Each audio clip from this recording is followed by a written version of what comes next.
나를 살게 하시는 분은 하나님입니다. 한 주간 살아가실 때 나를 살게 하시는 하나님을 누리고 경험하는 저와 여러분 되시기를 주님 이름으로 축복합니다. 제가 중3 때부터 교회를 본격적으로 나가게 되었는데요. 그 교회를 나가니까 저희 어머니가 좀 섭섭하셨나 봅니다. 주일날, 일요일날 아침부터 나가서 밤늦게까지, 어쩔 때는 새벽에 나가서 밤늦게까지 교회에 있다가 돌아오니까 우리 어머니가 속상하셨어요. 그래서 하루는 저희 어머니가 작정을 하고 제게 물어보시더라고요. 교회 가면 떡이 나오나 밥이 나오나 왜 교회 가느냐 이렇게 말하니까 제가 우리 어머니의 속상함을 이해하지 못하고 그럼 어머니 걱정이 되셨죠? 이래야 되는데 그때 제가 뭐랬냐면 엄마 교회 가면 떡도 나오고 밥도 나오고 라면도 나와 이래가지고 저희 어머니한테 등짝에 완전히 등판에 완전히 손을 빡 때리시는데 그날을 제가 순교할 뻔했습니다. 오늘 우리 마귀가 공생애를 시작하시는 예수님을 시험하시죠. 마귀의 시험은 예수님이 교회 가지 말라는 시험이 아닙니다. 신앙생활 하지 말라는 시험도 아닙니다. 하나님을 믿지 말라는 시험도 아니지요. 다만 우리를 살게 하는 것이 무엇인지 결정하는 시험입니다. 무엇이 나를 살게 하는가? 내가 나를 살게 하는가? 하나님이 나를 살게 하는가? 예수님은 그 시험을 통해서 하나님이 우리를 살게 한다고 말씀해 주고 있습니다. 오늘 예수님의 이 시험 이야기를 통해서 나를 살게 하시는 하나님을 만나는 저와 여러분 되시기를 주님 이름으로 축복합니다. 첫 번째로 우리를 살게 하는 것은 나 자신이 아니라 하나님입니다. 성도 여러분, 우리를 살게 하시는 한 것이 나 자신이 아니라 누구라고요? 하나님인 거예요. 우리는 세상을 통하여 배우지요. 너를 살게 하는 건 너 자신이야. 학교에서는 자기 주도적인 삶을 살라고 배웠습니다. 열심히 살아야 잘 살 수 있다고 배웠지요. 대한민국 아마도 40대 이상 되시는 분들은요 대부분 다 일 중독입니다. 왜냐하면 열심히 살아야 최선을 다해 살아야 돈을 많이 벌어야 행복할 수 있고 잘 살 수 있고 그래서 죽기 살기로 열심히 일하고 살아갑니다. 장사하는 사람은요 장사가 잘 될 때 나는 잘 살게 된다고 생각합니다. 좋은 남편을 만나 행복한 삶을 꿈꾸는 여자에게 좋은 남편이 나를 살게 한다고 생각합니다. 좋은 학교가 내 꿈을 이룰 수 있다고 믿는 우리 청년들, 우리 청소년들은 좋은 학교에 진학하는 것이 나를 살게 한다고 생각하죠. 저 같은 목사들은 예배당을 크게 짓고 사람들을 많이 모을 때 목사는 산다고 그런 생각, 그런 착각으로 살아갑니다. 그런데 오늘 하나님이 뭐라 그럽니까? 나를 살리는 것은 내가 아니라 하나님이라는 거예요. 근데 이 사실을 믿는 분이 오늘 등장합니다. 나를 살게 하는 것이 내가 아니라 하나님이라고 믿는 분, 바로 우리 주 예수님이에요. 그래서 그 예수님께 마귀가 시험합니다. 너를 살리는 건 너지 하나님이 아니잖아. 나는 그 시험 1절에 보면 그 줌에로 시작합니다. 예수님이 세례 요한에게 세례를 받잖아요. 우리 지난주에 살펴봤죠. 세례를 받고 나니까 하늘의 문이 열리고 이는 내 사랑하는 아들이다 라는 말씀이 들리고 그리고 성령이 비둘기처럼 강림하십니다. 그리고 그때 그 일이 있고 난 다음 그 쯤에 우리 1절 말씀 같이 한번 읽어볼까요? 시작. 그 쯤에 예수께서 성령에 이끌려 광야로 가셔서 악마에게 시험을 받으셨다. 오늘 본문에 보면 예수님께서 성령에 이끌려 라고 말하고 있습니다. 예수님이 스스로 광야로 간 게 아니라 성령 하나님이 예수님을 이끄셔서 광야로 갔다는 거예요. 여러분, 우리가 성령 하나님, 성령의 충만, 성령의 인도하심, 성령에 이끌려 사는 인생이 뭘까요? 우리는 성령에 이끌릴 때 가슴이 뜨거워지고 기쁨이 넘치고 막 이렇게 생각하잖아요. 그런데 오늘 예수님은 성령에 이끌려 광야로 가십니다.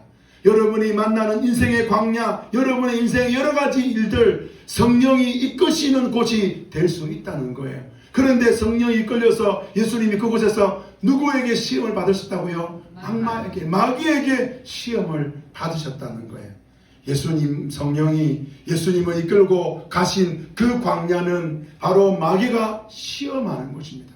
성령이 이끄시니 예수님은 사람이 살 수 없는 그 광야로 가서 그곳에서 마귀에게 시험을 받으시는 거예요. 받으실 필요가 없는데 예수님은 성령 하나님께 순종합니다. 그러니까 그곳은 광야라는 것을 알고 있지만 성령에 이끌려 가시고요. 그곳은 마귀가 시험하는 곳이라는 것을 알고 계시지만 예수님은 그곳에서 마귀에게 시험을 받는 거예요. 왜요? 성령 하나님께 순종하는 거예요. 예수님은 하나님입니다.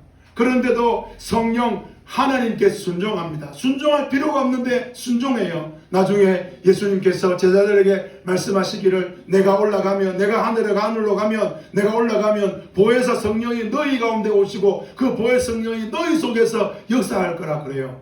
그 말에 성령 하나님이 순종하잖아요. 성부는 성자에게, 성자는 성부에게, 성령은 성자에게 서로에게 순종하는 것을 보게 됩니다. 그래서 주도권을 하나님께 맡기고 예수님은 성령에 이끌려서 광야로 가서 시험을 받습니다. 우리 2절 말씀 읽어볼까요? 시작. 예수께서 밤낮 40일을 금식하시니 시작. 예수님은 40일을 금식하십니다. 배가 고프셨어요. 많이 고프셨을 것 같아요. 오래전에 제가 3일 금식하려고 기도원에 간 적이 있습니다. 저는 3일 금식을 해봤기 때문에 예수님이 40일 금식하셨다 많이 고프셨을 것 같아요. 그 이제 다음 날부터 3일을 굶어야 되니까 저녁을 단단히 먹고 제가 배 터지게 먹고 그리고 이제 기도원에 가니까 금식하러 오셨습니까? 목사님 아니면 기도하러 오셨습니까? 예, 금식 기도하러 왔습니다. 그러니까 금식 기도하는 목사님들 방으로 안내해 주더라고요. 가니까 목사님들 몇 분이 계시는데 침대를 배정해 주더라고요. 그러니까 옆에 있던 목사님이 나지막한 목소리로 목사님 며칠 금식하러 오셨어요? 이렇게 물어보는데 느낌이 이 분위기가 심상치 않더라고요. 그래서 제가 되물었어요. 목사님은 며칠 금식하십니까? 물어보니까 20일 금식하러 왔고 15일째라는 거예요. 그걸 보니까 30일 금식, 막 40일 금식, 막 이런 분들이 있는 거예요. 그래서 제가 그때부터 입을 딱 다물었습니다. 조용히 최대한 티내지 않고 금식하려고 했는데요. 딱 3끼를 굶고 나니까요. 이야, 죽음의 문이 저 앞에 있다는 것을 보았습니다. 아, 이렇게 살다가는 주님 앞에 가겠구나. 그런 생각이 드는 거예요. 여러분, 예수님은요 40일 금식했습니다. 얼마나 배고프셨을까요? 얼마나 시장했을까요? 그때 시험하는 자가 예수님을 찾아와서 말하잖아요. 3절 우리 노란 글씨 읽어볼까요? 시작. 내가 하나님의 아들이거든 이 돌들에게 빵이 되라고 말해보아라. 네가 하나님의 아들이거든 이 돌들을 내게 빵이 되도록 말해보라. 여러분, 식당 하시는 분에게요 김치찌개 1인분은요 일도 아닙니다. 그런데 김치찌개를 한 번도 안 만들어 보는 사람한테 김치찌개 1인분 만들어라, 이건 여간 어려운 일이 아니에요. 예수님은 하나님이잖아요. 무에서 유를 창조하신 하나님이신 예수님에게 돌 가지고 떡을 만드는 건요 일도 아니잖아요. 너무 쉽잖아요. 그 쉬운 일을, 그 일도 아닌 그 일을 마귀가 시험하려고 했다. 마귀가 시험했다 그러면요 예수님이 하기 어려운 일, 웬만해서는 힘든 일, 어쩌다 한 번씩 실패하는 일, 그런 일을 들고 와가지고 예수님 해보세요 이렇게 해야 되잖아요. 그런데 너무 쉬운 거, 너무 간단한 거, 돌로 빵을 만드는 거, 그거를 시험이라고 왜 했을까요? 지금 예수님은 성령 하나님께 주도권을 맡겼어요. 예수님은 자기가 원하는 대로 할 수 있는 대로 하지 않기로 결정했어요. 그래서 성령이 이끄시는 대로 따라가는 거예요. 그럼 예수님에게 마귀가 뭐라 그래요? 네가 만약 하나님의 아들이거든 네 마음대로 이 돌을 떡으로 만들어 먹어봐. 너 하나님의 아들이잖아. 네 마음대로 해. 너가 할 수 있잖아. 너 능력이 되니까 너 해봐. 이렇게 지금 시험하고 있는 거예요. 저는요 사실 짜장면보다 짬뽕을 더 좋아했어요. 그런데 젊은 시절부터 짜장면을 고집했어요. 몇천 원 때문에. 그거 아까워가지고 짜장면을 짬뽕처럼 먹었는데요. 요새 이제 짬뽕 먹고 싶은데 못 먹어요. 위에 매운 게 들어가면 이제 문제가 생긴 거예요. 아쉬워요. 젊을 때 몇천 원 눈 감고 짬뽕 먹고 싶을 때 마음껏 먹었으면 얼마나 좋았을까. 그런 생각을 해봐요. 여러분요, 능력만 되면요, 사람은요 하고 싶은 대로 하게 되어 있어요. 능력이 안 되니까 못하잖아요. 그래서 어릴 때부터 뭐라 그랬습니까? 네가 하고 싶은 거를 하려면 능력을 키워야 돼. 공부를 잘해야 돼. 이걸 잘해야 돼. 저걸 잘해야 돼. 그 학교로 가야 돼. 그런 걸 해야 돼. 그래서 사람들이 능력을 키우잖아요. 그리고 그 능력이 되면 그 일을 마음껏 하지 않습니까? 오늘 예수님은요, 능력이 되십니다. 돌을 빵으로 만드는 건 일도 아니에요. 그런데 예수님이 그렇게 하지 않는 거예요. 왜요? 주도권이 자기에게 있지 않다는 거예요. 능력이 돼도 하나님의 뜻대로 하겠다는 거예요. 요한복음 5장 19절에 보면 예수님이 말씀하는데요, 이렇게 말해요. 우리 요한복음 5장 19절 노란 것이 읽어볼까요? 시작. 아들은 아버지께서 하시는 것을 보는 대로 따라할 뿐이요 아무것도 마음대로 할 수 없다. 아버지께서 하시는 무엇이든지 아들은 그대로 한다. 예, 예수님은요 아버지가 보여주는 대로 따라한대요. 자기는 자기 마음대로 아무것도 하지 않는데요. 아버지께서 하시는 일이 무엇이든지 아들은요 순종한대요. 그래서 예수님은 마귀가 돌로 빵을 만들어 할 때에 뭐라 그러는 거예요? 우리 요한복음 다시 마태복음 다시 4절에 보면 예수님 이렇게 말하잖아요. 우리 4절 노란 글씨 읽어볼까요? 시작. 성경에 기록하기를 사람이 빵으로만 살 것이 아니라 하나님 입에서 나오는 모든 말씀으로 살 것이다 하였다. 빵 필요 없다는 말이 아니에요. 빵을 먹어야 살지요. 그런데 진짜 우리를 살리는 것은 너가 아니라 하나님이라는 그 말이에요. 너는 우리 자기 사람의 능력으로 사람이 사는 게 아니라, 내가 능력 있으니 살아가는 게 아니라, 내가 얼마나 가졌냐가 아니라 하나님이 우리를 살린다는 거죠. 사람들은요 자기를 어떻게 평가합니까? 사람들은 다른 사람을 어떻게 평가합니까? 저 사람이 능력이 얼마큼 있느냐, 저 사람이 어떤 일을 잘하느냐 못하느냐, 그걸 가지고 사람이 사람을 평가하잖아요. 그런데 우리 하나님은 말씀합니다. 사람이 사는 것은 사람이 가지고 있는 능력이 아니라 하나님의 말씀으로 산다. 모세가요 이스라엘 백성들에게 이 신명기 말씀을, 성경에 기록 이 신명기 말씀이거든요. 이 신명기 말씀을 하면서 뭐라 그래요? 광야에서 우리가 40년 동안 살아갈 때에 하나님이 만나와 메추라기로 우리를 먹이시고 불과 구름 기둥으로 우리를 인도하시고, 나이키 신발도 아닌데 40년 신어도 떨어지지 않고, 옷이 명품 옷도 아닌데 40년을 입어도 헤어지지 않는 그런 옷을 입고 우리가 살아온 이가 뭐냐? 하나님이 우리에게 가르쳐 줬다. 사람은 사람의 능력으로 사는 것이 아니라 하나님 말씀으로 산다. 그래서 그리스도인들의 삶의 방식은 세상 법칙, 계산과 전혀 다른 거예요. 세상은 너의 능력이 너를 살게 한다고 말해줍니다. 그리고 오랜 기간 쌓아왔던 데이터를 보여주잖아요. 지금까지 수많은 사람들이 그 데이터 안에 살았기 때문에 안전하고 평안하고 문제가 없었다. 그러니까 너도 그렇게 살아라. 틀린 말이 아닙니다. 우리도 그 데이터 안에 살아갑니다. 9등급이요 서울대 원서 넣겠다 하면요, 그럼 저는 하지 마라 그래요.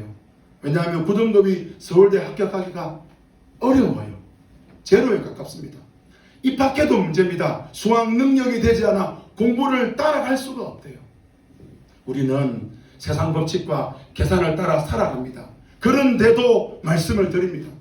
이제 우리는 세상의 법칙과 계산을 따라 살아갈 이유가 없는 사람이에요. 왜냐하면 나를 살게 하는 것이 세상이 아니고, 나를 살게 하는 것이 나 자신이 아니고 하나님이라는 거예요.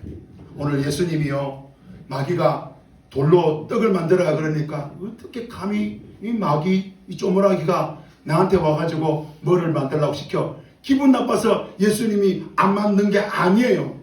예수님은 모든 것을 하실 수 있는 분이에요. 그런데 주도권을 성령께 드렸기 때문에, 주도권을 하나님께 드렸기 때문에 하나님이 만들으라 그러면 만들고요, 하나님이 가만히 있으라면 가만히 있는 거예요. 오늘 우리는요, 우리가 얼마나 가졌느냐 상관없이 하나님이 대접하라 그러면요 대접하는 거예요. 문제의 답이 하나도 보이지 않는 상황 속에서 하나님이 기도하라 그러면요 기도하는 거예요. 왜 그렇습니까? 주도권이 우리에게 있지 않는 거죠. 사랑하는 성도 여러분, 마귀는 세상의 법칙, 세상의 계산으로 우리를 유혹합니다. 네 힘으로, 네 능력으로 살아보라고 말합니다.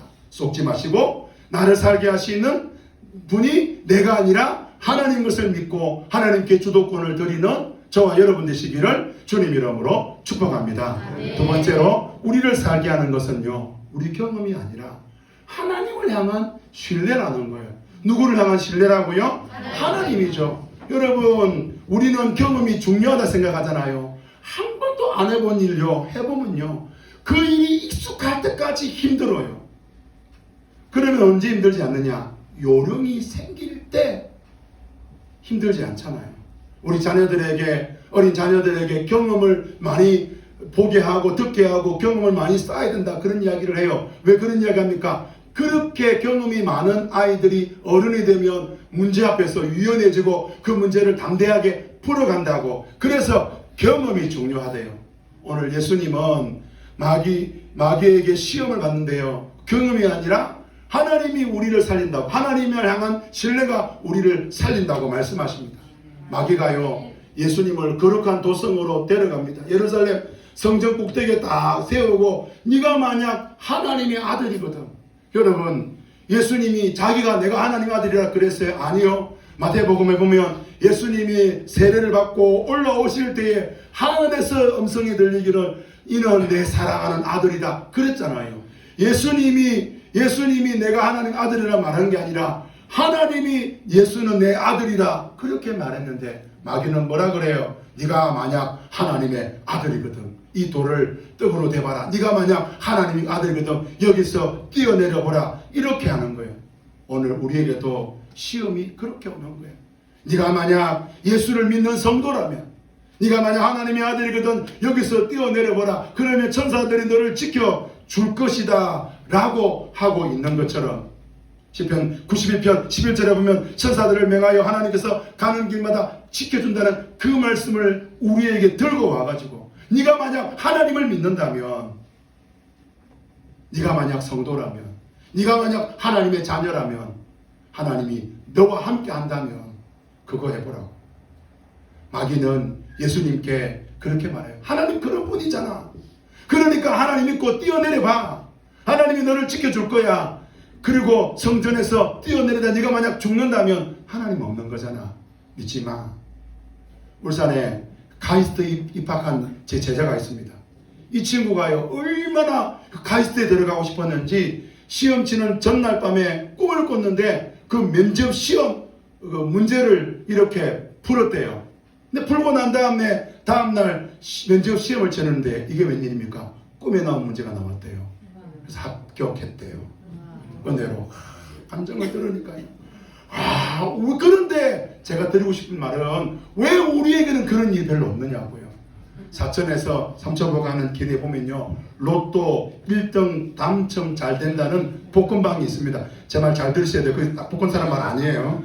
또 어떤 분이 또 제 말 듣고 목사님 복권 사라 그랬네. 사야 되겠다. 전화 와가지고 목사님 샀는데 안 됐어요. 그건 하지 마세요. 그 말 하는 거 아닙니다. 주말이나 월요일 아침 되면요 복권 사려고 줄을 서요. 왜요? 복권을 사면 혹시 나도 만약에 1등 될지 모른다는 막연한 기대감, 경험인 거죠. 중력의 법칙을 모른다고 할지라도 우리는 높은 곳에서 뛰어내지 않아요. 돈이 없으면 이것도 할 수 없고 저것도 할 수 없는데 못하잖아요. 우리는 경험 안에 갇혀 삽니다. 경험을 넘어 하나님을 믿는다는 건 어려운 거예요. 우리는 유명한 성도의 그 질병을 고쳤다는 이야기를 듣지만 여전히 혈압약 먹잖아요. 어떤 성도의 자녀는 서울대는 기본이고요. 미국의 유명한 대학 갔는데요 4년 동안 수석 입학해가지고 4년 동안 올 장학금 받았다 뭐 이런 간증 듣잖아요. 근데 우리 자녀들은 다른 은사는 다 받은 것 같은데 다른 능력은 다 받은 것 같은데 하나 받은 것 같아. 딱 하나 말하지 않겠습니다. 그래서 우리는 이 기적의 하나님이라는 것을 우리는 이 사치처럼 왠지 나와 다른 것처럼 하나님을 우리의 경험 안에 둡니다. 넘지 못하실 일이 없고 전능하신 하나님이라고 고백하지만 우리는 경험 안에서 이미 하나님은 이런 분이야라는 결론을 내려놓고 시작하잖아요. 오늘 마귀는 예수님께 그렇게 시험합니다. 뛰어내려봐. 하나님이 너를 지켜주신다고? 한번 해봐. 그거 쉽지 않지, 어렵지 라고 할 때 예수님이 뭐라 그럽니까? 우리 7절 노란 글씨 같이 한번 읽어볼까요? 시작. 또 성경에 기록하기를 주 너희 하나님을 시험하지 말아라. 예수님 말씀하세요. 주 너희 하나님을 시험하지 말아라. 하나님은요 시험의 대상이 아닙니다. 하나님은 우리의 경험 안에 머물러 계시는 분이 아닙니다. 하나님은 우리의 상식과 지식을 넘어서 일하시는 분이에요. 여러분, 오늘 저는 우리 사천고박교회 성도 여러분들이요 우리의 상식과 경험을 넘어 일하시는 하나님을 보기를 원합니다. 누군가의 하나님이 아니라, 어떤 성도의 하나님이 아니라 나의 하나님, 우리 하나님 만나야 되잖아요. 누군가를 고쳐주었다면 하나님 저도 고쳐주세요. 아니 내가 돈이 없는 거지 하나님이 돈 없는 거 아니잖아요. 하나님 저한테도 돈 주세요. 제가 그 돈 가지고 주의 나라를 위해 써보고 싶습니다. 이런 거 우리가 가야 되지 않겠습니까? 나의 경험을 의지하지 맙시다. 내가 가지고 있는, 내가 알고 있는 그 경험이 나를 안전하게 해주고 나를 지켜주고 나를 살려주는 게 아닙니다. 사랑하는 성도 여러분, 경험을 넘어 역사하시는 하나님을 신뢰하는 저와 여러분 되시기를 주님 이름으로 축복합니다. 아멘. 마지막 세 번째로 우리를 살게 하는 게요 세상 방법이 아니라 한번 따라합시다. 하나님 방법입니다. 하나님 방법입니다. 저와 여러분이 이 결단을 해야 돼요. 마귀는요 매우 높은 산에 예수님을 데려갑니다. 그리고 그 세상의 모든 나라와 영광을 다 보여줘요. 그리고 우리 9절 노란 것이 같이 한번 읽어볼까요? 시작. 내가 저라면 이 모든 것을 너에게 주겠다. 만일 내가 나에게 엎드려 절한다면 이 모든 것을 주겠다. 마귀는요 모든 나라와 모든 영광을 얻을 수 있는 그 방법을 예수님께 제시하는데 너무 쉬워요. 나한테 절하면 된대요. 그렇게 한 번만 하면 내가 모든 것을 너에게 주겠다. 예수님은요 사명이 있습니다. 예수님은 아버지의 사명을 이루기 위해서 이 땅에 왔어요. 그 사명을 이룰 때 모든 나라와 근세와 이름이 예수 이름 앞에 무릎 꿇고 예수님을 구주로 고백하고 구원의 백성으로 살아가는 이 사명인데 예수님은 이 사명을 이루기 위해서 이 땅에 오셨잖아요. 그런데 그 마귀가 그 예수님께 너무 쉬운 방법, 그 사명을 이룰 수 있는 방법을 딱 제시해요. 나한테 절하면 돼. 그러면 모든 게 끝나. 예수님은 자신이 십자가에 죽으시고 그리고 부활하시고 그 부활을 성천하심을 통하여서 자신이 모든 이름 위에 뛰어난 이름이 되기 위해서 이 땅에 오셨어요. 십자가의 죽음이 부활이 성천이 하나님의 방법인데 마귀는 십자가의 방법이 아닌 하나님의 방법이 아닌 세상의 방법을 제시하는 거예요. 하나님 방법대로 하지 말고 세상 방법, 마귀 방법대로 나에게 절해. 죽을 필요가 꼭 있어? 그렇게 갈 필요가 있어? 그냥 나한테 절하면 내가 모든 것을 해결해 줄게. 그때 예수님이 10절 말씀에 11절 말씀에 뭐라 그럽니까? 우리 10절 우리 노란 부분 읽어볼까요? 시작. 사단아 물러가라. 성경에 기록하기를 주 너희 하나님께 경배하고 그분만을 섬기라 하였다. 예수님은요 십자가를 거부하라는 하나님 방법을 거부하라는 그 사단의 유혹 앞에서 그 사단에게 한 방 먹여요. 사단아 물러가라. 주 너희 하나님을 경배하고 그분만 섬겨라. 예수님은 하나님 방법으로 살겠다고 선언하고 계세요. 오늘 우리는 무엇을 믿고 있습니까? 나를 믿느냐 하나님을 믿느냐? 우리는 두 갈림길 위에 서 있는 거예요. 여러분 나를 믿는 사람들요 우리 여러분 그 뒤에 뭐가 있을까요? 사단이 있어요. 그래서 사단의 조종을 따라 살아가고 사단의 뒤를 따라가고 사단의 방법으로 사는 거예요. 그러다가 망하는 거죠. 여러분 우리 조상 아담과 하와가요 왜 망했습니까? 하나님이 모든 걸 주었어요. 다 주었어요. 너무 많은 걸 주었어요. 그런데 왜 망했습니까? 너 이렇게 살지 말고 너 하나님처럼 살아라. 그래서 망했잖아요. 그래서 하나님처럼 되고자 해서 선악을 알게 하는 나무 잎을 먹었잖아요. 그래서 망한 거예요. 우리는 우리가 개척해서 우리가 세워서 된 인생이 아니라 하나님이 허락하신 인생을 살아가잖아요. 하나님이 허락하신 인생을 살아가는 방법은 딱 하나예요. 은혜 아니면 살아갈 수 없어요. 사단이 우리를 속일 때 사단아 물러가라 여러분 선포하시기를 바랍니다. 여러분 우리는 은혜가 아니면 안 되는 인생인 거예요. 세상은 우리에게 가르쳐 주지요. 세상 방법, 세상의 어떤 지혜, 세상이 너를 책임져 주고 너의 경험이 너를 책임져 주고 너의 방법이 이런 것들이 너를 책임져 줄 거다. 오늘 속지 말고 여러분 당하지 말고 오늘 당당하게 사단아 물러가라 외치고 은혜 아니면 살아갈 수 없는 인생인 것을 하나님께 고백하고 하나님 뜻대로 살아가는 저와 여러분 되시기를 주님 이름으로 축복합니다. 이 시간에 우리 찬양하기 원하는데요. 우리 허무한 시절